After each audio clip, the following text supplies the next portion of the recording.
bandwidth somehow to do things like this and to get these things organized. So Connor, I really appreciate you taking the initiative to get all of our speakers together and organize all of these. And I am especially thankful that we are doing them at 8 o'clock and not 7:30 anymore. If you are not familiar, I am Christina Johansson. I run our the St. Mary's Young Professionals Group.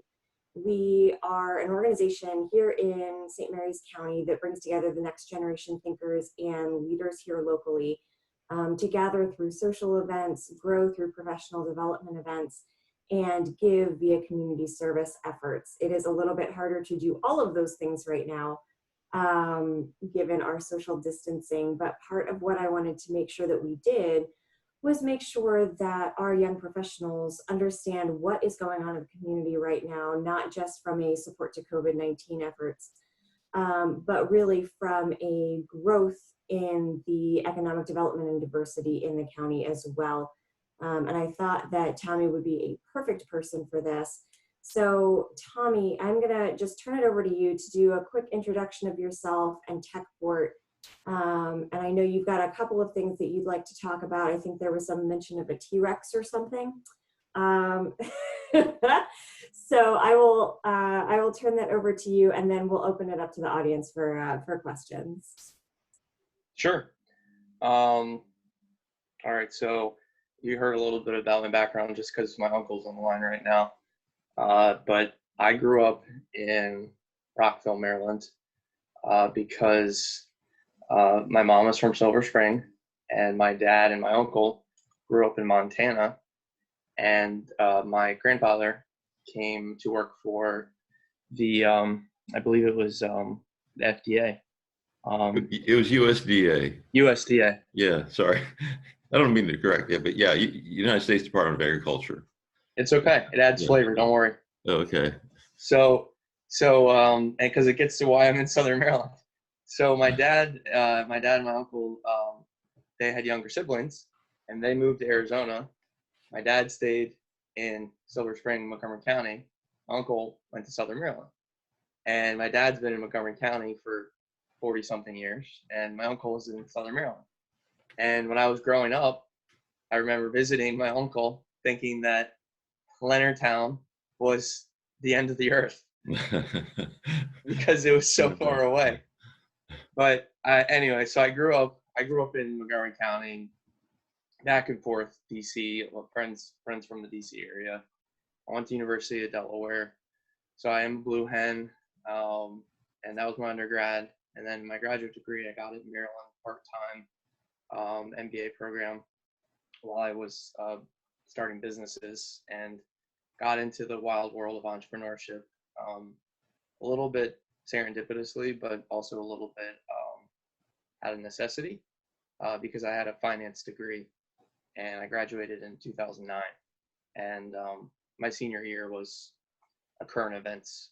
It was literally just all my classes were just current events, because all the financial industry was just completely turned on its head, and all the rules just didn't matter anymore, at least for that time period. So when I went back to University of Maryland, I had already had experience being an entrepreneur, and I took a class that paired students with federal laboratories, and my particular pairing happened to be with a U.S. Navy lab. And so I'd already had the background in entrepreneurship, and then my world was opened up to military.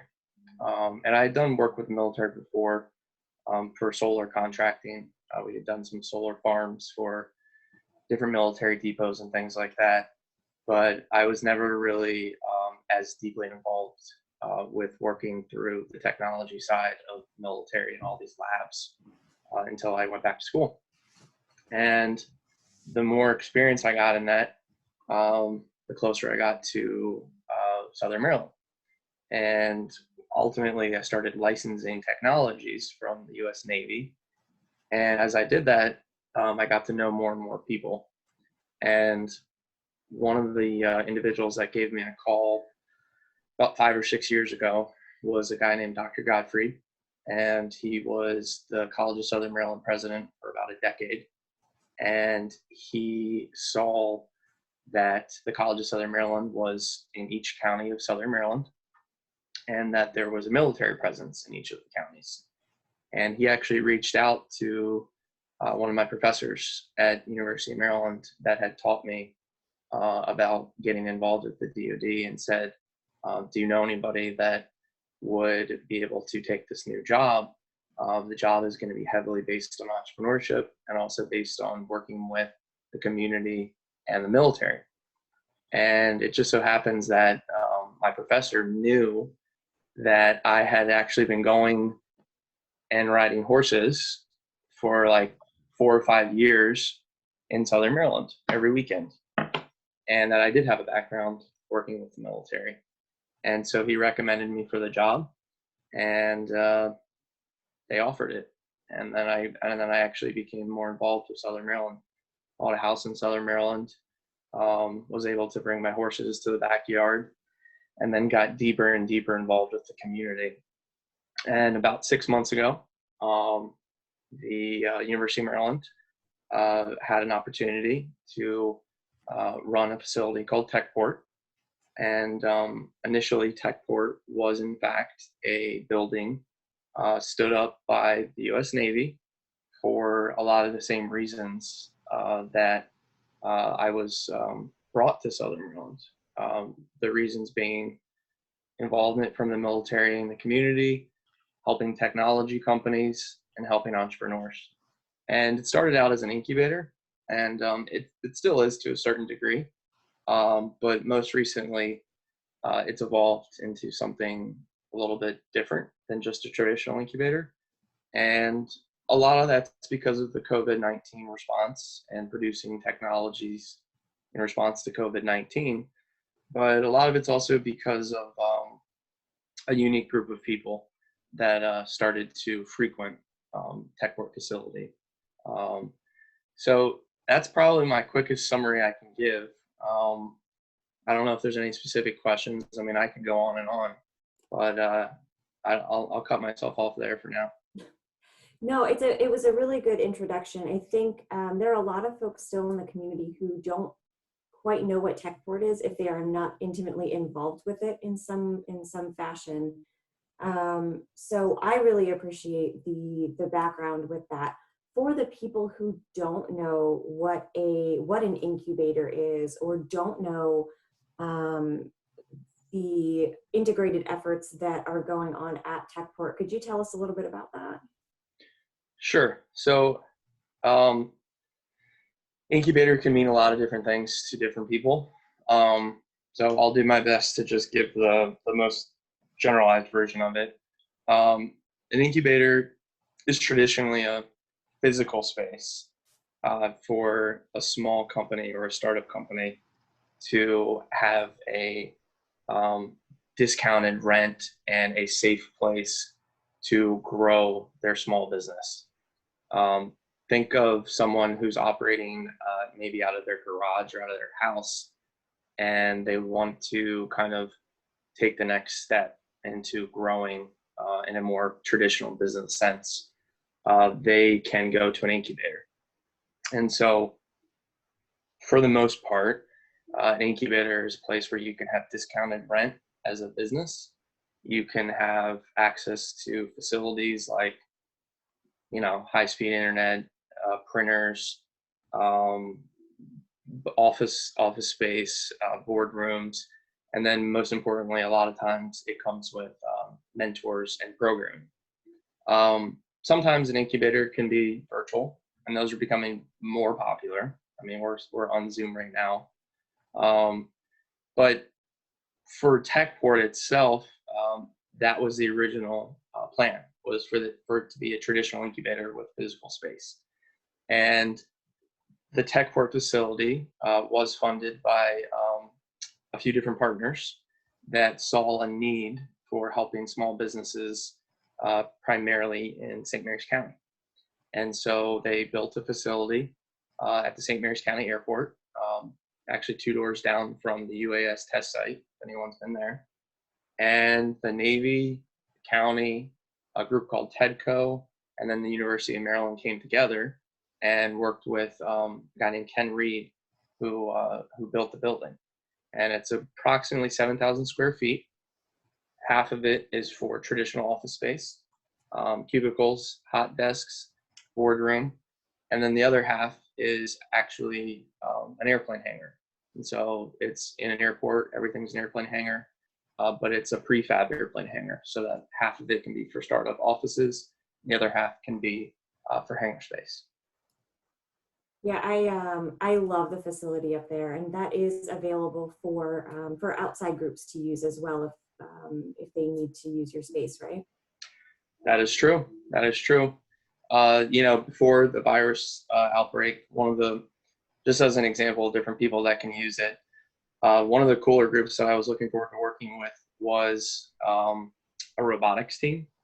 And so it was actually a homeschooled robotics team.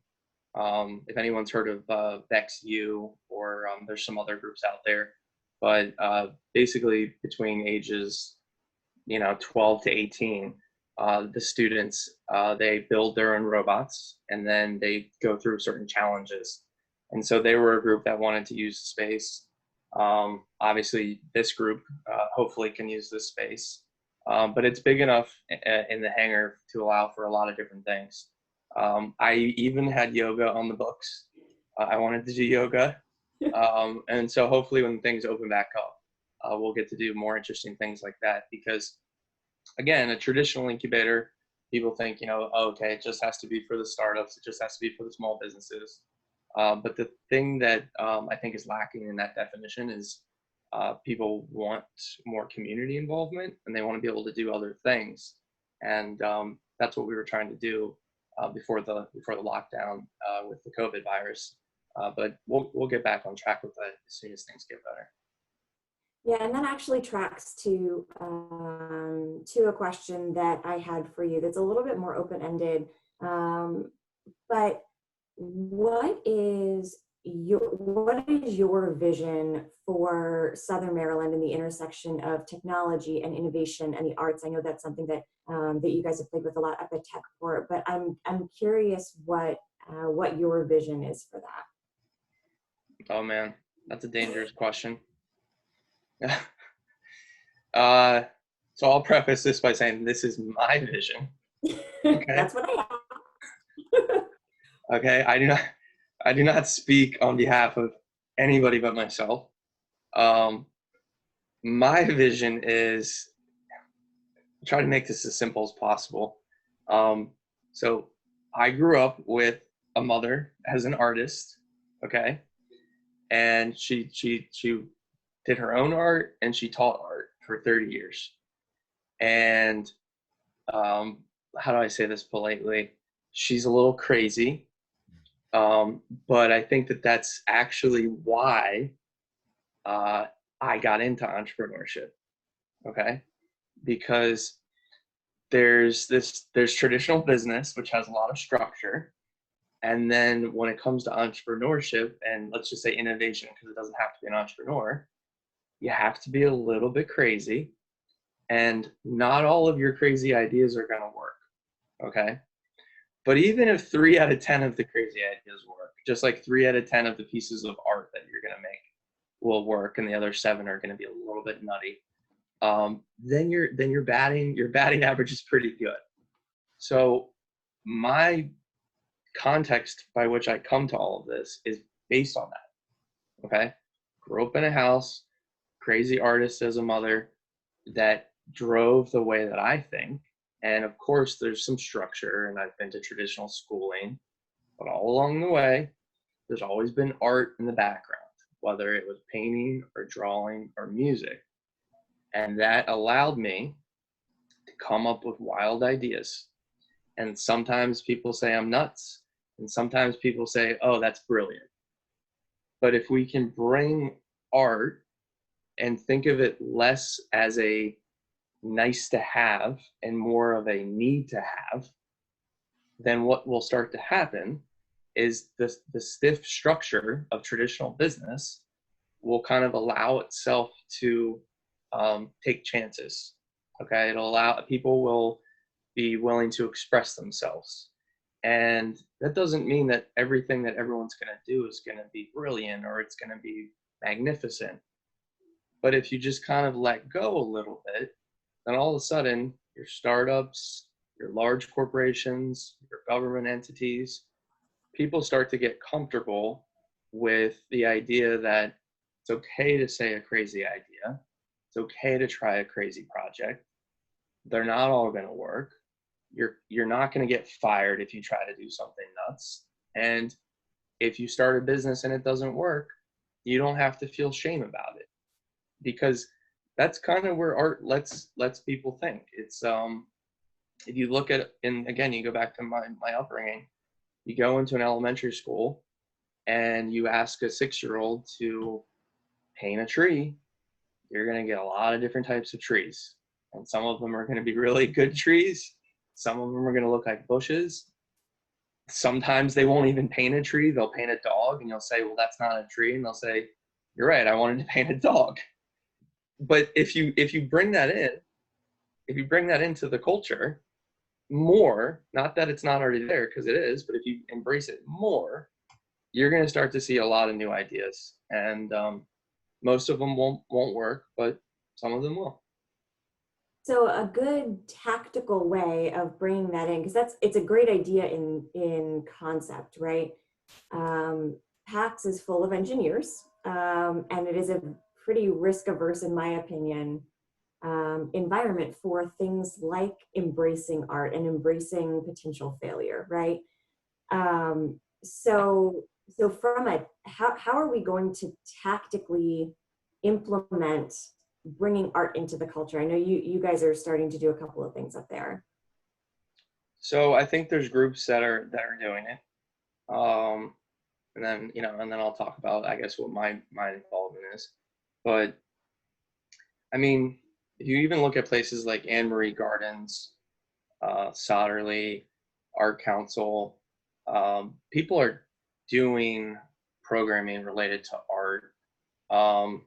But again, is it something that's just happening on the weekend or after hours and then it goes away, or is it something that follows people back to the office? And I don't know the answer to that. I mean, maybe there's things out there that I'm not aware of, but for the most part, you're right. Military and even defense contractors are traditionally risk averse. But you have to consider that that's sometimes out of necessity. If you're building something that, let's say, blows up or flies into altitudes of space where if a small screw gets loose, then an entire jet or drone blows up, you really do have to be very diligent about the way that you work. You do have to be risk averse. But then how do you turn that off at the right times? The way that I've seen it work most recently has been with the COVID response. And it was a real-time experiment that we didn't really design. It just kind of took place. And I'd love to see a more structured approach to it in the future. And essentially what we had was we had an existing group called Spirit of Innovation and Freedom. And he had a group of supporters. His name's Dominic Fragman and Paul Murphy. And they were doing these programs where they would have concerts and they would play music and then they'd have conversations. So they were already there. Then we gave them kind of a platform. They started to come into TechPort every week. And rather than doing these full concerts that they were doing, I guess, every 6 months, we basically said, okay, do this in an hour. And you can do it every week. Just kind of keep it going. And so we started to do that before the virus broke out. And then the real-time experiment took place when the virus caused the base to send home all the engineers on base. And so all these people that are used to going to work every day and working on a very specific task in the engineering field that they were working on, the risk-averse field that they were working on, were sent home. And I'm sure a lot of them found that they saved time whether it was in their commute or just the transition, so that things that might have taken them before 8 hours were now taking 6 hours. And so you had all this free time, and you had all these creative people that were traditionally doing engineering work all day for a specific task, that now were presented with an opportunity to create new types of technology. And in particular, when Matt Hayes, who I don't even know if he's on this call right now, yeah, he's on the bottom, maybe he's sleeping and just pretending to be on, when he created a Slack channel, and which is an online community and forum, when he created the Slack channel, he just started inviting all of these engineers that were used to that traditional structure, and said, okay, well, now I'm not telling you what to make, I'm asking you what to make. And so just by saying, what do you think is the best idea, we saw all of these people that are traditionally focused on very risk averse tasks become extremely creative. And the way that I think that that ties into kind of what was happening with the arts is we were embracing a culture for that. We were saying, okay, well, why not try to do something different, or why not try to improvise? And because that's really what the I'll call them the resident artists of Southern Maryland have been telling people. They've been telling people, improvise. And whether I know it or not, I mean, I'm admitting it now, but whether I knew it at the time or not, they were also forcing me to improvise, and they were forcing Matt to improvise, and they were forcing all sorts of different people to improvise. And so we said, okay, things are different. There's a virus. Everybody's working from home. How are we going to improvise? And then that message that started with improvised music spread out. I'd like to mention about the music, Tom and Christina, Matt, Connor. I play in the Southern Maryland Swing Band. I'm a trombone player, and anyway, I did a study on that. I got a music degree at St. Mary's College just like 3 years ago, and part of my and as part of that degree, I did a study of community musical groups, and I studied like 5 different groups in Charles County, St. Mary's, and Calvert. And I'm associated with the one in Lexington Park Swing Band. Anyway, we play for Asbury, Wildwood, play in the Leonardtown Square once a year, and it's really been a great outlet for like people that work on the bass, and I think about I think it's about 30% of our band members in this band and in the one in Charles County were actually professional people, like engineers, or we had even a couple of nuclear physicists that played different instruments. And the COVID has really put we practice twice a month, and we have a repertoire that goes back to the 30s actually. What happened was previous band members saved music from bands that they'd been in, and we have this huge paper um, treasure trove of swing band music. We do add to it from time to time, but anyway, but the COVID has really put and I wish I could see you. I wish I could be on camera. I've got to fix this computer somehow anyway, but it's been a nice outlet for a lot of professional people who are in the area, and it's kind of like you make your own music, and people we have some very serious musicians, and some people that not that well, they're serious, but they never went past high school or even junior high, and then they got better as they got older. We have some self-taught musicians, and some people who are into alternate stuff, like folk stuff. Go ahead. So he just reminded me, and I guess I didn't specifically answer your question in terms of like tactically how do you embrace this. So I think maybe there's a couple ways. Again, this is my opinion. Number one is what we saw was kind of I don't know if this is the right wording for it, but paid volunteering, right? So it's not, you're not getting paid to volunteer, but Right. you're getting paid, you're getting paid to do your job, but then you're spending 2 days a month as a volunteer. Mhm. And that could come in two different ways. And the two different ways that I think it could come is, number one, the way that one of the people on this phone call has done, Rachel down here, which is she was able to volunteer, but also keep her job and work on technology that was helping with the virus. And I think, well, people have said to me, oh, well, what happens when COVID is over? Well, there's always the flu season. There's always the next pandemic. There's natural disasters. These things will just keep going on forever. So that's one way I think to tactically continue to this good progress. And then the second way, and maybe this is a little more woo-woo, but maybe people could use their volunteer time to be in a band, to be in a swing band, or to go paint a mural or something like that. And there could be things out there like that already, but the thing that I want to make sure I make a big point about is that I don't think any of the stuff that's happening is necessarily new. Okay, I think people are doing awesome things in the community.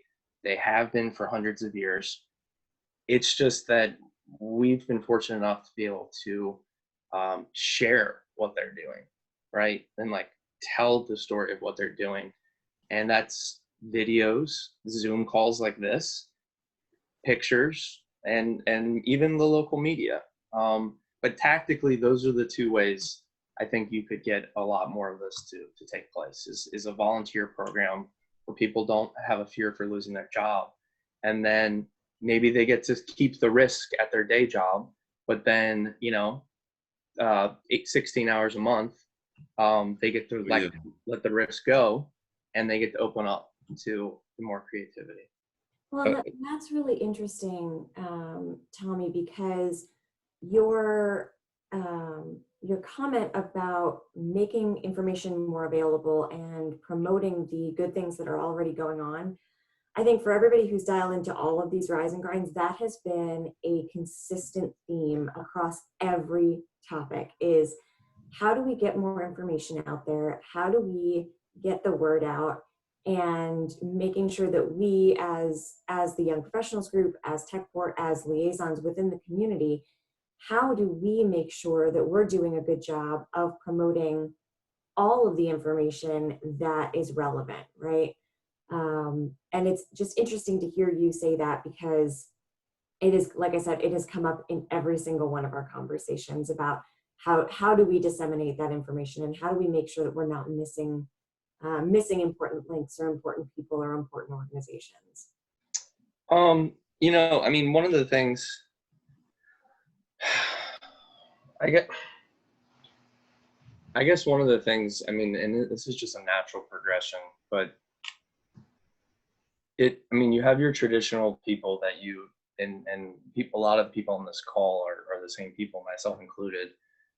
You have your traditional events where people get recognized, right? Or someone gets a chance to speak on stage, or someone gets an award for something.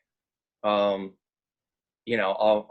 out him right now, but something that I know Dominic was talking about was, is there a way to do a monthly recognition for just quote innovators, right? They don't necessarily have to be a business. They don't necessarily have to be a musician. They don't have to subscribe to anything, right? Just someone that's doing something that's worth sharing. And when he said that, it kind of made a light bulb go off in my head, which is that traditionally we, myself included, reward people with money, monetary gain, for having a good idea or having a good business. But I think what's almost more important nowadays um, is recognition or branding awareness. As a small business, if you were to give me even $20,000, and I'm not trying to say that that's not a lot of money, because it is, but if you were to give a small business owner $20,000 and say, we think you have the best idea, you would spend that in a matter of months. But if you were to take that same small business owner and put them on your Coffee Talk and in the Maryland Independent and on Dominic's show, and Darwin Weigel from Southern Maryland News were to write an article about you, that would last for years, because that small business owner could, anytime someone said, well, how do I know you're legit? They'd say, well, I was in the newspaper, or I did an interview. It's on YouTube, or I was interviewed by a world-class musician. That's worth way more than $20,000 nowadays. And I don't know if there's a specific answer to how do you tell the story other than you keep talking, right? You just, I'm not saying you drone on and on and on, but the more you get the word out and the more outlets and the more perspectives, the better. Okay? Because not everybody's going to resonate with a crazy musician, and not everybody's going to resonate at 8:30 in the morning with coffee. So you just have to make sure that there's all sorts of different types of people that are sharing the message, and not everybody's going to share the message in the exact same way. But if everybody kind of has a similar set of values, which I think most of Southern Maryland does, as long as everyone has a similar set of values, it doesn't really matter how they tell the story, because at the end, we're all going to get to the same goal. No, I like that a lot. And like I said, it's one day at a time. All of our audiences receive things differently, so I appreciate the insight there. I've spoken a lot today. Does anybody on the call have any questions? About half of you, I can't see your faces, so I can't quite tell. I'd like to ask Matt, is he really in Key West, or is that a green screen? That's a green screen. Okay. You don't want to see my basement. Great. All the guitars and mandolins and cat stuff and everything else. And Matt's a musician too. Okay, very good. Oh yeah. I got a room full of trombones and a couple guitars too. But I think my uncle is going to use this to poach people for a new swing band. Really. Actually, we get new people every time, it seems like, lately. But it's not just the swing band. A lot of the musicians play for the different musicals, like the Great Mills summer stock, and so there's kind of a I don't know, a circuit that a lot of the community musicians. So I got a question. Lindsay writes, do you need any clarinets? Because again, this is being hijacked to create a band for you. Oh, let's see. Do they play a saxophone? In a swing band, you have saxes as well as the clarinet and the sax are kind of similar. Let me ask people on this a call. Okay. You hear from people like me a lot. Okay. Like, don't get me wrong. I'm humbled, and yeah, sure. Anytime somebody gives me a chance to speak, I will do it. But how does anyone else on this call feel that art, music, painting, anything plays into driving the community forward? It's a quality of life issue, Tom. I think life needs to be more than just working. I mean, there's a certain vibrancy in the community that's created. I think when you have Arts Council. I mean, I'm just using the swing band as an example, but we also have a concert band in Waldorf. Think of Jeff Silverslog's summer music programs down there at the college. I mean, these are all very, these are things people want if they're going to relocate to an extended rural area. I mean, these are really selling points for the community. I think I would say, just as a practical matter.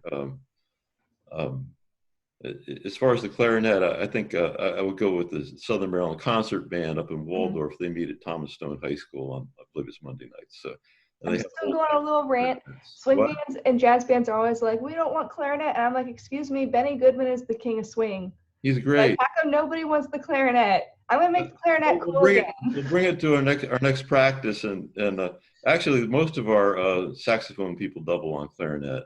Mm-hmm. Okay. Well, I have two things that I wanted to make sure I got in, because I know we don't go over an hour here, but just slightly switching gears, because I wanted to make sure I shared a point. Someone sent me a message last night. I don't think she could join today, but she wanted to make sure that I shared this because she saw that we were going to do this. And this relates to helping the community, but it's a little more specific to COVID-19.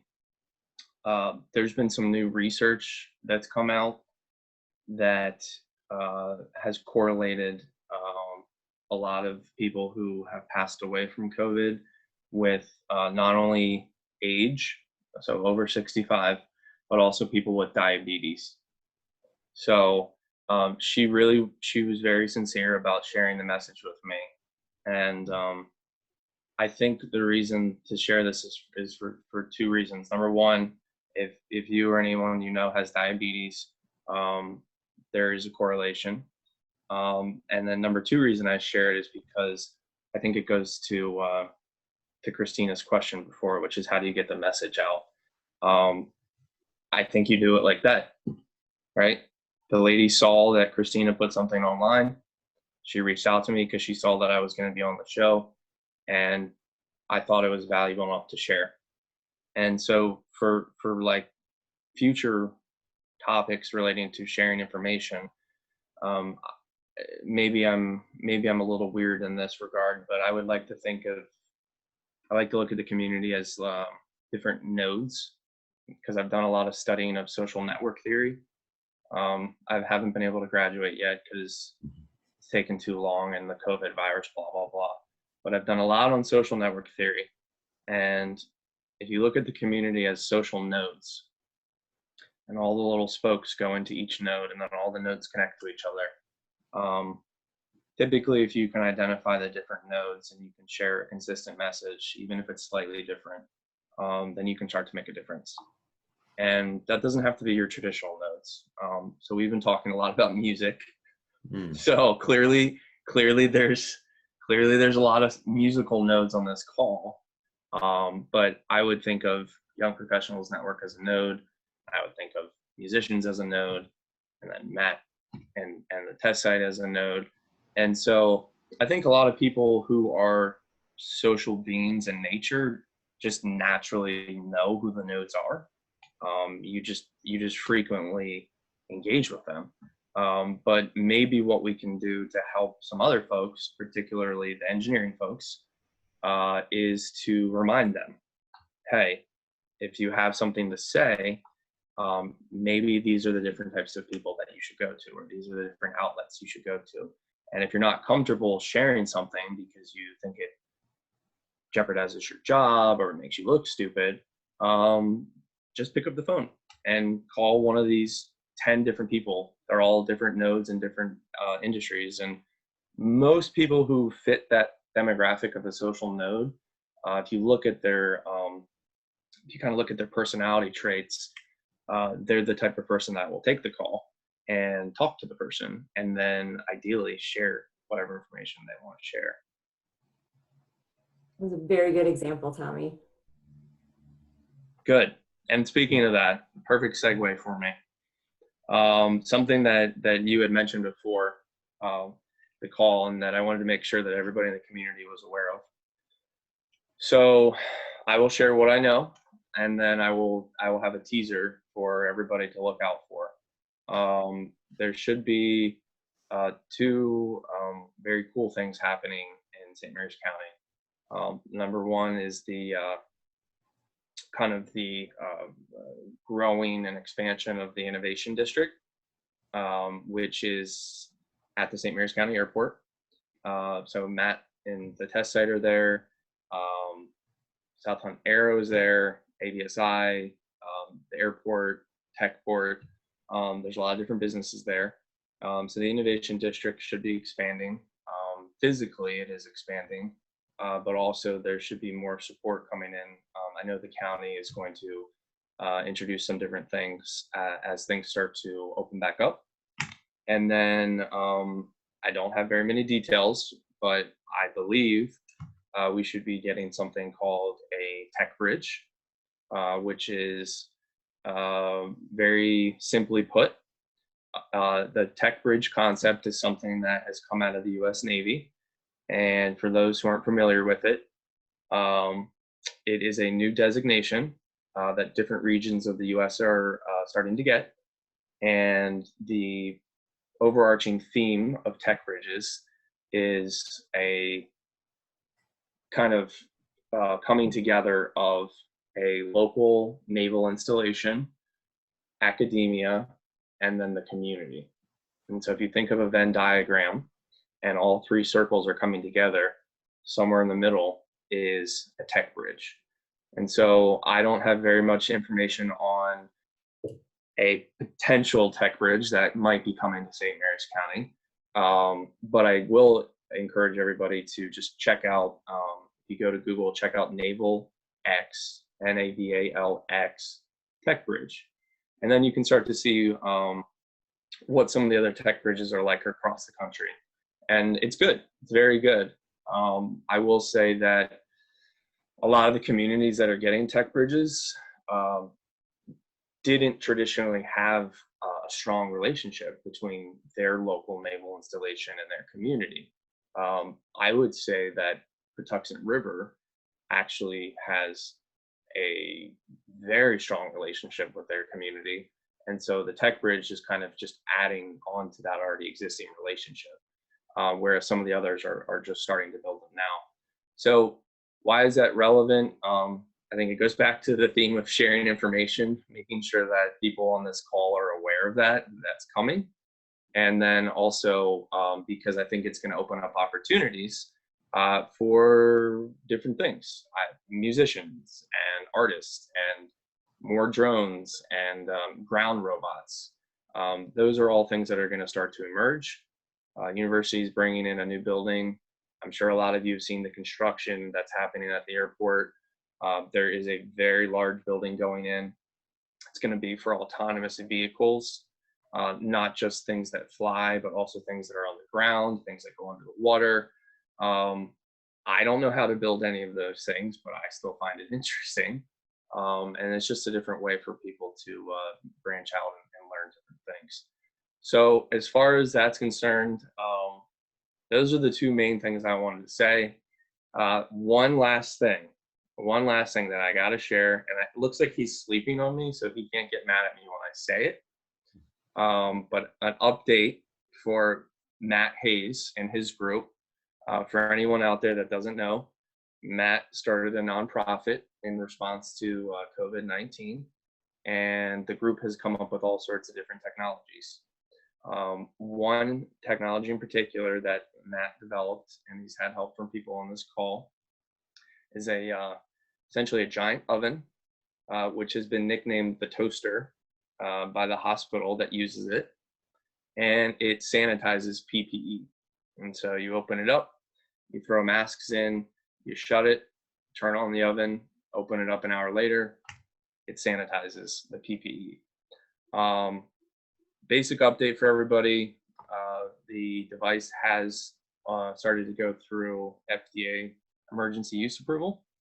It's called a EUA, and they've been actively engaged with Matt and asking him a lot of good questions and a lot of questions that he actually has answers to.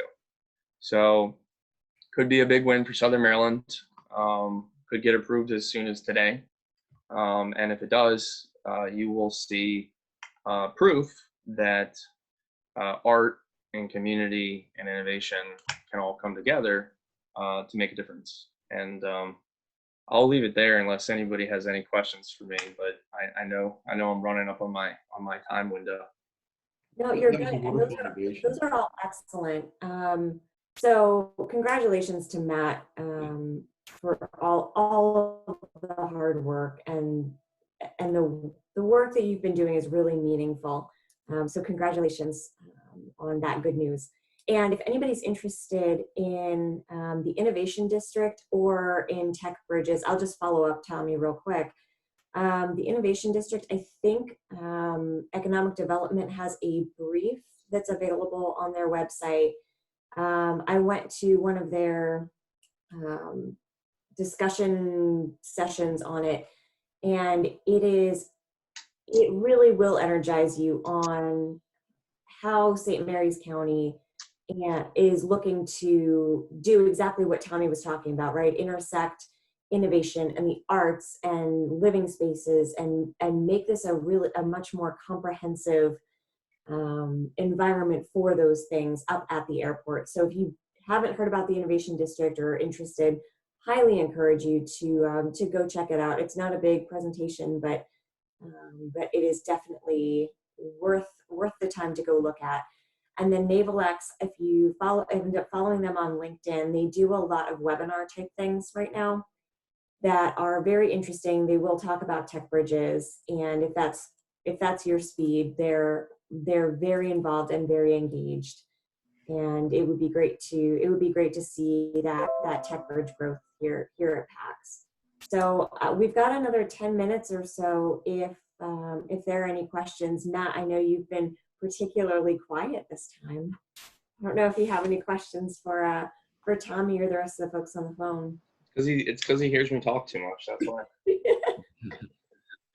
I've been a feature on too many public things in the last couple of weeks, so figured it's a good opportunity to be quiet. Great. So you have no burning questions for me? Me? Yeah. I don't know if I have any burning questions for you right now. Yeah. Matt, that was a pun for your heat box, by the way. Oh, gotcha. I do want to get out that the gown makers group, which I mentioned last week, that we're growing. We do need more gown makers. We are moving on that, but we really need people to start selling, like the quantity that's going to be needed today in the very near future is like mind-boggling. And we need people to get going. A lot of people are on masks, and it's hard to redirect. So let me give Matt credit and maybe more context to what he's asking. So the one thing that's been most amazing about what Matt's done in the last 2 months is that he tends to be about a week ahead of what the demand is going to be for the virus. And I won't go into every single example, but he tends to figure out, okay, well, we're going to run out of this, or this doesn't make sense practically. And one of the things that he's been pushing for weeks is gowns for hospital workers, nursing homes, care facilities. So for some context, the group has actually figured out a way to make gowns with tablecloths, plastic tablecloths, also some other types of plastic that you can get for very, very cheap at Home Depot. There are tablecloths available. They're sitting in a box right outside TechPort for people to pick up. And there are very simple instructions that a very generous engineer from base created. And so we've had some people come by, pick up some gown materials, tablecloths, and they've started to sew. Maybe they figured out it was a little harder than they expected, but we really, really, really need people who do know how to sew. they can just come take the materials from us, and they can just go home and sell them, and then they can bring them back. The one cool group that stepped in is this goes back to the power of messaging. There was a group from the Miss Maryland pageant, and so there's actually a group of Miss Maryland, I guess, contestants, and a young lady drove down from Montgomery County, and she picked up a lot of the materials and she took them back to her group. And that's kind of what we're looking for. If there's any group that you're a part of, if you're an individual sewer, we have the materials for you. If you're not comfortable coming to the facility to pick them up, literally you can go to the dollar store and you can buy plastic tablecloths. I know that we've now graduated from just blue tablecloths to sequenced patterns, flowers and fish and things like that, maybe to spice things up a little bit, but we just need people that can sew now, so that we can start to donate these to the caretakers. Yeah, and because I pretty much know everyone on the group, I'm gonna say the bad part, because we normally keep the message of hope, but just to get a sense of urgency, the thing that I want to prevent is the day when all the healthcare workers come in and they don't have equipment and then they quit. And gowns are one of those things, and we're gonna need like 300 a day in Southern Maryland, at least in the very near future. Let me To give you an idea of what's available, if you just wanted to supply everybody with ponchos, like cheap, crappy ponchos, and then just tape them to their wrists, the lead time on ponchos right now is over 2 weeks. So let me try to dampen that downer. I think the reason that a lot of the work that we've been doing with COVID has been successful is because we recognize what we are capable of, and then we try our best to package the information and share it. So if you are someone who does not know how to sew, you can do your part by sharing the package that we've created. And it might not be possible for Southern Maryland Loves You to make 300 gowns a day, but it is possible for Southern Maryland to give very simple instructions, very basic materials, and share that information so that other people can help. And maybe that's not as hopeful as it needs to be, but I think it is. I think it's a little less daunting to think that we have to make them all on our own, but we can rely on other people from around the state, and everybody on this call can help us push that information out. And so hopefully that's a little more positive than all the healthcare workers walking out. No, I appreciate that, Tommy. Lindsay, did you have a question? I was just waving by because I've got 9 o'clock to look on. Okay. That's all I got. So if you want to cut me off, I'm good. No, you're good. Tommy, did you Have a good one. Tommy, did you want to talk about the challenge? One last thing. We're doing a toilet paper it forward for a good deed. We will give you toilet paper, because I've heard people are buying toilet paper.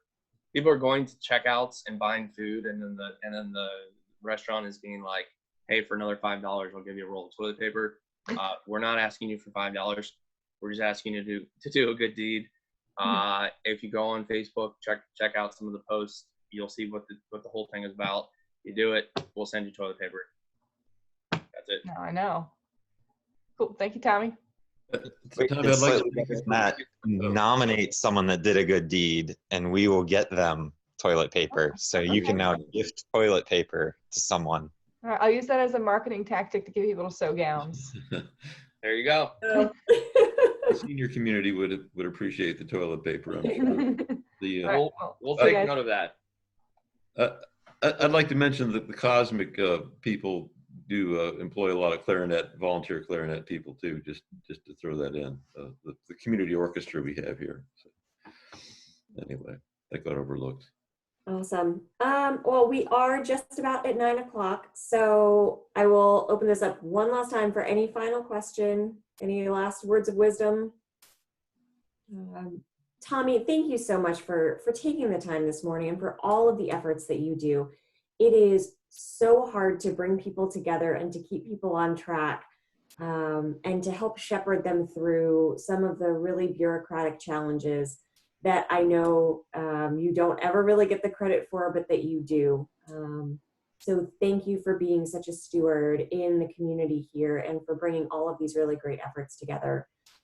We're really happy to be working with you and partnering with you and learning from you. So thank you again for taking the time and for doing the great challenging things. I appreciate it.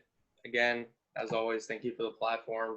And everybody who's been on this call, keep doing what you're doing, because we're all part of it. So thank you to everybody. All right. Have a great rest of your week, everyone. Thanks for dialing in. Thanks. Thank you. Thank you. See you, Uncle Mike.